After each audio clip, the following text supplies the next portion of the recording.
So a few days ago, War Tycoon has added a brand new ship. In today's video, guys, I'll be comparing the PR-206 to the USS Douglas, because the PR-206 does have a lot of statistics which do have to be measured, because this vehicle is brand new, so that's something I like to normally do against the best boats. So here we are, let's just jump right into it. And I gotta say, the PR-206 will actually surprise you guys a lot. So the first thing I like to measure for this test is to see the health of both of these vehicles. So the PR-206 has 3 bars out of health, however the USS Douglas has only 2 bars out of health. However, today I will not have to be testing with the explosive sniper how much damage it does, because let's just go ahead and see the War Tycoon wiki. Alrighty, so here we are in the wiki. It says that the USS Douglas has exactly 1,700 health, and on the other side the PR-206 has slightly more at around 1,900 to 2,000 health. I don't know why they said like a range of health, but I guess we're just gonna have to take this as an answer. The winning for this category is going to be a PR-06. Alrighty, so the next category I like to measure is going to be speed. We do know that both of them do go up to 45 knots. However, one detail I want to experience and check out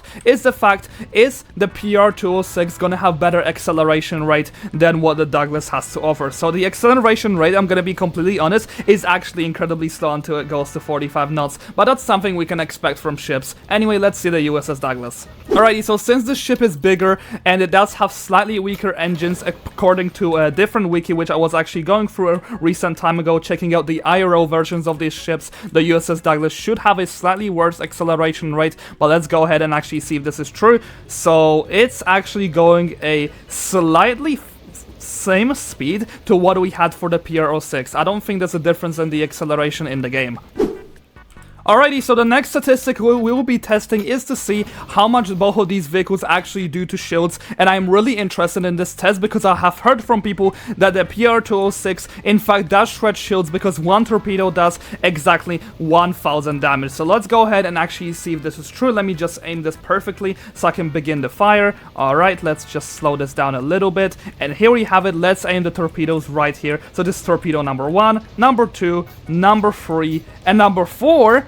And the damage is actually excellent, yeah. From what we can see, let me see how much the shield has actually lost. Yeah, it lost roughly around 4.5k health. I think the damage is actually slightly higher than 1,000 health per hit. And if we do go ahead and include the main cannons into this, they don't really make that much of a difference inside the shield, but they could be slightly bigger. Yeah, it's alrighty. So what we can see from this is that the PR-206 actually takes away roughly slightly more than half of the health of the 2x shield, which is actually incredibly good.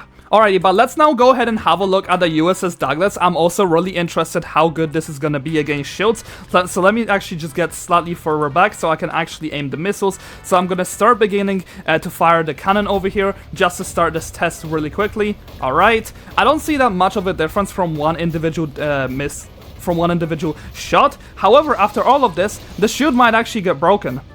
Okay, so the shield, I'm gonna probably suppose that it took roughly around 3,000 damage. So the overall firepower on shields, yeah, the USS Douglas is gonna be slightly worse. I'd say that's roughly 3/4 of what the PR-206 was able to do to a shield.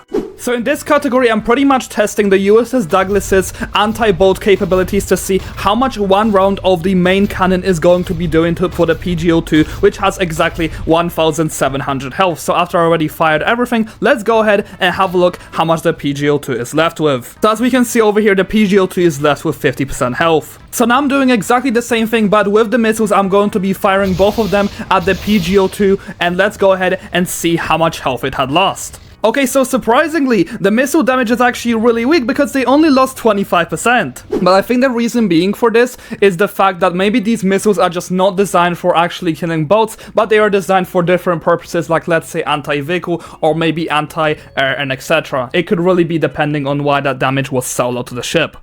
So now I'm going to be testing the damage of the auto cannon of the PR-206, so let's go ahead and see how much it's going to be doing to the PGO-2 as well.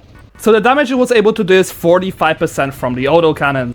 Now I'm going to be firing one torpedo at the PGO-2 ship and see how much damage one individual torpedo will be able to do. So let's go ahead and check it out. Okay, so this is some crazy damage, exactly 45%. So we clearly have a winner for the anti-ship category. It's definitely going to be going to the PR. Like, these torpedoes literally do so much damage, so what we can actually calculate from here is around 3 torpedoes will pretty much be able to shred any ship. So once again, the winner for this category is going to be the PR-206. So now we are testing the anti-air capabilities on both of these boats. Since the PR only has one anti-air weapon, I'll be using the autocannons on the F-35, and let's see if a whole round of the autocannons will be able to destroy the F-35, and surprisingly the answer is no. But if we do go ahead and have a look at the leftover health, the F-35 is going to be left with 25%, which is actually quite low. But now testing the anti-air capabilities of the Douglas, let's fire the autocannon. So this is number 1, number 2, 3, 4, and 5, and then 6. So exactly 6 shots kill the F-35. Now the biggest question of the day, will the USS Douglas missile will be able to one-shot the F-35? Let's go ahead and check it out.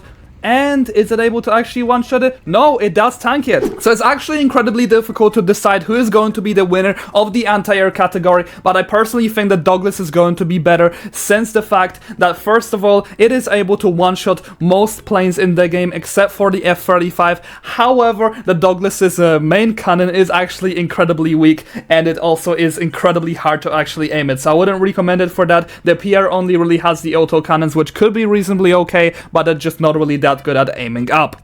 Next up, we are testing the anti-tank capabilities of both of these vehicles. I'm only able to really use the autocannon on the Abrams X, so that's the only thing I'm going to be using on the PR over here, and let's go ahead and check out its health. So as we see over here, the health that it's left with is going to be 49%, which is actually pretty high. But now on the other hand, the USS Douglas is actually way more powerful in terms of anti-tank capabilities, because its main cannon actually absolutely shreds the Abrams X, as you guys can even say on the second POV. Now if I do fire a missile, it destroys the Abrams X, and the second one just kills the player, which is just insane. But on the other hand, if we do also want to test the individual missile damage, if we do go ahead and fire both of them at the Abrams X actually does not die to 2 hits, which is kind of unfortunate. However, in terms of anti-tank capabilities, the USS Douglas absolutely shreds. I definitely recommend you guys to start using it if you want to be able to counter some tanks. Anyways, now we are doing a brute force exchange against the PR-206, and if we do go ahead and fire all of our firepower at each other, let's see who's actually going to come out of top. So far the torpedoes are absolutely destroying me. Yeah, the PR definitely wins here. But to further demonstrate between the gap of these two is the fact that I definitely ask here for the PR-206 player to only use the autocannons against me, and he is still kind of in a winning phase. Just have a look at this battle. So just 2 rounds of the autocannons were able to literally melt my health, and I'm only able to start shooting it again, and it just absolutely destroys me.